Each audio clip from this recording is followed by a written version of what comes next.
Madison is a typical influencer. She loves to travel and is focusing on the wonders and fun of Thailand. She gets a spa and plays in the pool, but eats alone. She puts on a persona. She is sad that Ryan, her boyfriend that paid for the trip, didn't show up. She voices her concerns to Jay, but he is just jealous she got to go. Madison takes photos of her new products. Madison drinks her martini alone. She is interrupted by Rupert, a British man, asking her out. CW swoops in and saves her from the awkward interaction. Madison reveals that she has only really sat by the pool. CW decides to show Madison what Thailand has to offer: the scenic views, the animals, and the food. Madison is still sad her boyfriend isn't there, so the party. But they leave to get to sleep. She hugs CW goodbye. Madison gets back to her villa and finds her door open. She finds the money and passport gone. She files a police report, but it could take weeks to find the robber. Getting a temporary passport is going to take weeks too. She calls Ryan to tell him about the problem, and she breaks up with him. They explore more of Thailand. They take a motorbike to CW's villa in the jungle. CW has her own boat. They drive it to an isolated island. Madison sees an 8 on a log. The island doesn't have cell service. You probably think you brought me all this way to kill me out here in the middle of the ocean.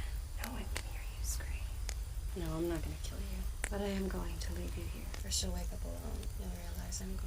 CW leaves in the morning early without Madison. 3 weeks later, she impersonates her on social media, adjusting her face and voice. She leaves Madison's social media saying she doesn't know when she will be back. CW hangs up a photo of Madison with the other girls she has tricked. Madison searches and finds her next victim. She follows her in the same restaurant. She follows her to a location, stalking from behind. She tries to befriend her, but it doesn't work. She researches and finds out she supports women being alone and independent. She approaches her again, but as a follower, she convinces her to go to a spot she has for the views. When she takes photos, CW steals her room key. Jessica runs off because she has a meeting with sponsors. CW sneaks into her room. CW watches Jessica go into the hotel. She waits for the call. She takes Jessica on a yacht. She takes her to her villa, but there are rose petals leading down. Dinner. Ryan is there. He thought Madison was there because he is paying for the place, and he wants to know where Madison will be. CW takes down the photo of Madison. Ryan receives a call from Madison, but it is CW using a voice changer robot. She breaks up with him. They decide to go see more locations. Jessica finds out Madison's room was also broken into. They are suspicious of CW. Yeah, we should make sure our rooms weren't broken into.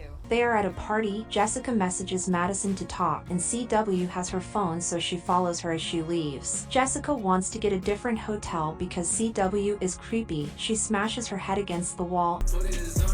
She puts her in a suitcase. She starts cleaning the floor of blood, but Ryan gets home. She convinces Ryan to tell his friends to go home. She smokes, but realizes something. She grabs a knife, but she realizes a photo on his phone, a picture of CW and Jessica. She apologizes to Ryan in the morning and tells her Jessica left. They go look at the beach and go to a bar. She spikes his drink, takes him home, and non-consensually has pleasure with him. She takes off his clothes and takes off her own. She opens a condom and sits on him. She opens his phone and deletes the photo of her and Jessica. CW wakes him up. He finds out they had pleasure together. She drives Ryan to his ferry to get home. CW burns Madison's belongings. Ryan decides not to go home, but to go to the hotel Madison's room got broken into. He doesn't know why she would come back, but the receptionist doesn't help. He gets a drink and runs into Rupert. Rupert explains that she left with CW. Ryan calls Jay and finds out he FaceTimed Madison weeks ago and that she usually would tell him about a cute guy she saw. Ryan looks through the new Instagram posts. He plays a new Instagram video and pauses it. He finds CW's birthmark. Ryan drives to CW's place. He sneaks in. He finds a bag with Madison's diary where she wrote everything that happened. He hears CW and he knocks her out. CW is tied to a chair. He forces CW to take him to Madison. She agrees. She brings him to the pier and shows him the boat. She pushes him in the water and chokes him out. Ryan is dealt with. CW covers Ryan's body. She goes home to write a confession on Madison's account about how abusive Ryan was. Her friends support her, including Jay, and Ryan's sponsors are gone. CW goes to dump Ryan's body on the island, but she finds out Madison is alive. The markings on the tree in a hut. She grabs her shovel and hunts for Madison, but Madison knocks her out. She runs to the boat. CW wakes up and finds Madison leaving with the boat and Ryan. She laughs. Thank you for watching. Consider subscribing.